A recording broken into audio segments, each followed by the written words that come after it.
Well, July 4th, just 2 weeks away, and before you have time to light up your fireworks, state lawmakers are working to ban them again.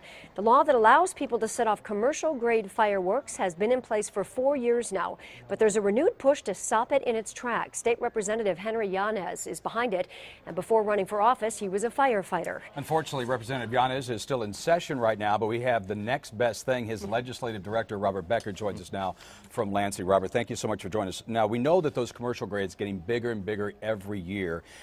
So are there any opportunities for any fireworks to be legal in your eyes at all?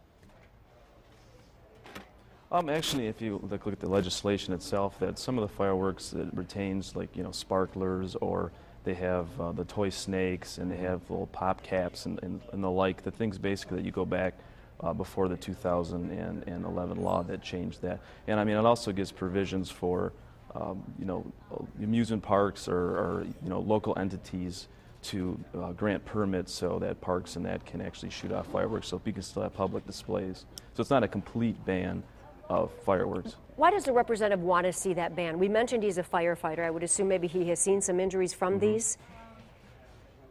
Well, absolutely, and actually in his experience, and yes, he was served as a firefighter and paramedic for the city of Sterling Heights for 18 years, and he actually responded in one particular instance where a bottle rocket actually landed onto someone's roof of their home and started a place ablaze, and he actually had to respond himself. But beyond that, it's something when town halls we've held. I work in his office. We get phone calls from constituents. We canvass door to door. We get in the community and talk to folks. And there's a pretty general consensus that people in the district actually are looking for a repeal because, frankly, they see a lot of it as a nuisance. The regulations that are in place now, some of the rules aren't being followed. Like I said, there's the noise issue. Yeah. There's personal hazards that accompany it, property damage and the like. And one of the issues, too, that's not usually on people's radar is the PTSD issue.